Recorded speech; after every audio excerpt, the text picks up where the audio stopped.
Viewers, before we get into this, drop your city and local times down below. Let's see where in the world you're tuning in from.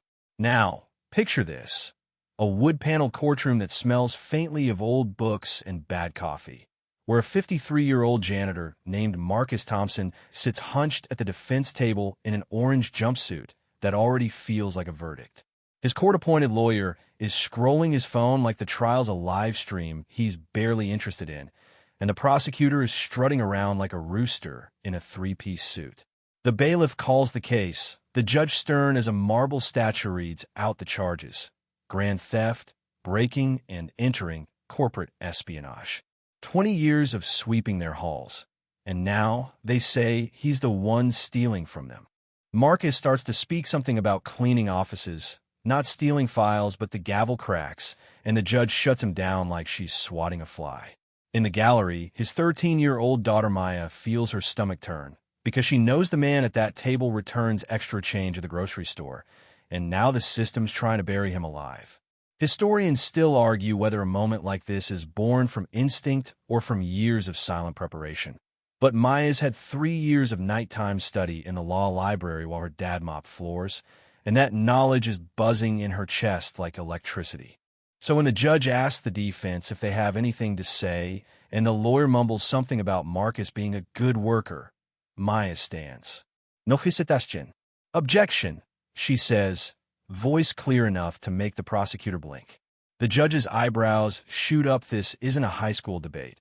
It's a state court, but Maya starts citing Michigan court rules like she's ordering lunch. The crowd laughs at first, like when someone claims they can juggle flaming swords, until they realize she's not dropping a single citation.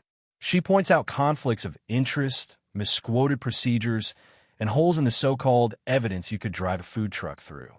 The prosecutor tries to wave her off. The judge threatens contempt, but Maya's folder is fat with notes, and she drops case names like breadcrumbs all over the record. It's part legal coup, part high-wire act, and somewhere in the chaos you can almost smell the panic rising from the prosecution table. The gavel comes down again, but the mood has shifted. This isn't a runaway trial anymore. It's a rescue mission in real time. And Maya? She's just getting warmed up. The judge, trying to keep a grip on the crumbling order, lays down a challenge. If Maya wants to speak for her father, she has to prove she's competent in oral bar exam. Right here, right now. It's supposed to be a trap, like asking someone to explain quantum physics while balancing a plate of spaghetti, but Maya just nods. The prosecutor smirks and fires off questions, definitions of mens rea, admissibility standards, Brady violations. She answers each one without blinking, weaving in real-world examples, and at one point, comparing a corrupted video file to a magic trick where your wallet disappears only when your least favorite cousin is in the room. Even the bailiff cracks a smile. By the time the judge asks her to list the elements of grand theft under Michigan law, the whole courtroom is leaning in. Maya nails it, adds how none of those elements have actually been proven in her father's case, and caps it off by questioning the chain of custody on the supposed evidence. Somewhere in the back, a clerk is frantically fact-checking her citations and finding every single one correct. Historians still argue whether this was the moment the trial flipped or whether it happened 2 minutes later when she started cross-examining the prosecution's star witness. That witness, Bradley Hutchinson, is the security supervisor who swears Marcus's keycard accessed the secure room the night of the theft. Maya walks up slow, like she's trying not to scare off a deer, but her first question hits like a hammer. What time did you start your shift? He says 11 p.m. She produces the log, shows him clocking in at 11:47. Then she produces footage from across the street, where a bank's camera caught him entering early with none other than Richard Whitmore III, the very executive who accused her father. You could feel the air change, like a thunderstorm rolling in. Hutchinson squirms, the prosecutor objects, the judge overrules. She presses harder. Why did only the cameras covering the secure room fail? How could Marcus's card be in 2 places at once? And where did that $10,000 deposit hit your account the next day? The man starts to sweat like someone just asked him to recite pi backward. He tries to deny everything until Maya reads from his own bank statement, and then drops the schedule, showing the other two janitors on shift were actually sick or on vacation. The implication lands. Whoever Hutchinson let into that building wasn't supposed to be there, and Marcus was the only one framed to look guilty. By the time Hutchinson mutters, "I want a lawyer," the gallery is buzzing, the prosecutor is rattled, and Richard Whitmore is leaning so far forward you'd think he was about to leap over the railing. Maya's got the scent of something bigger now, corruption that doesn't just clear her dad's name. It pulls at threads leading straight into the judge's own family. And if those threads unravel the way she suspects, this won't just be a win, it'll be an earthquake. Maya calls Maria Gonzalez, a quiet janitor in her 50s who, according to the schedule, should have been working that night, but wasn't. Maria admits she called in sick because Richard Whitmore told her and another worker to stay home while Marcus was kept on shift. Then she pulls out an envelope of cash Richard gave her to keep quiet. The gallery erupts again, like someone just dropped a firecracker in a library. The prosecutor shouts hearsay. Maya quotes Rule 801 like she's reading from a grocery list, and the judge, her own face pale, now lets it through. Piece by piece, Maya lays out the pattern.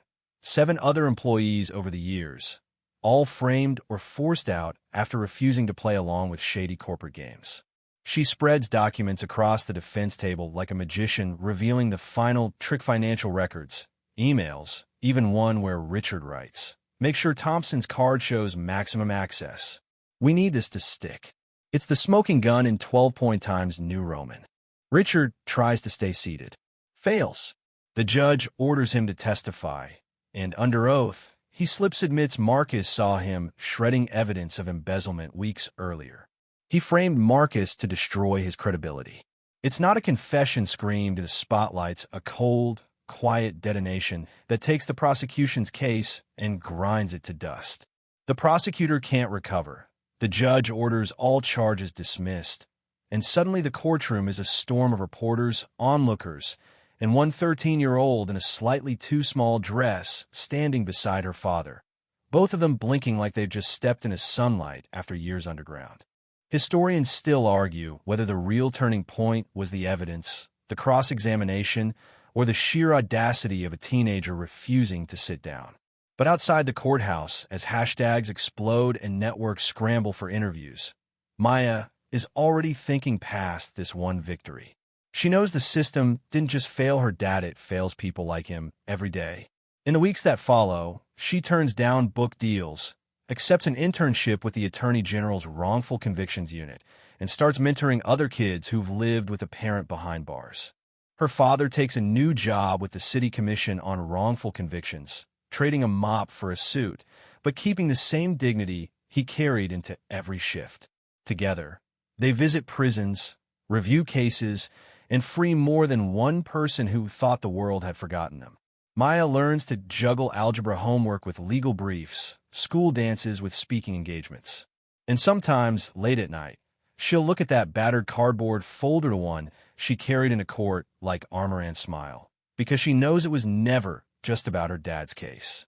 It was about proving that the smallest voice, if it's prepared and unafraid, can shake the tallest walls. The buzz of the crowd fades, the headlines slow, and in the soft afterglow of a fight well fought, the story settles into something quieter. Picture the apartment in a safer neighborhood now. Windows open to let in the cool night air, the hum of traffic far enough away to sound almost like ocean waves. Marcus is in the kitchen, rinsing mugs. Maya's at the table, flipping through letters from prisoners who've heard her story and dare to hope she might help them too.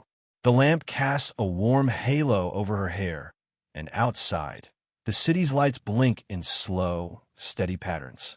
They talk in low voices about the next case, about school, about what groceries they need, and it's all unhurried because the urgency of the courtroom is behind them for today. Acades, they finally adopted one hops on Maya's lap, purring like an idling engine. She strokes its fur and listens as her dad hums a tune he's hummed for years, back when he was pushing a mop through echoing hallways. The fight isn't over. They both know that.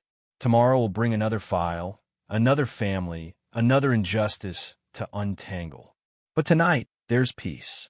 The kind that comes from knowing you've done something that mattered, something that will ripple out far beyond your own walls. She glances at the folder on the shelf, the one that started it all, and smiles faintly. The world may be noisy, flawed, even cruel, but here, in this small, warm space, truth has a seat at the table, and justice sleeps in the next room.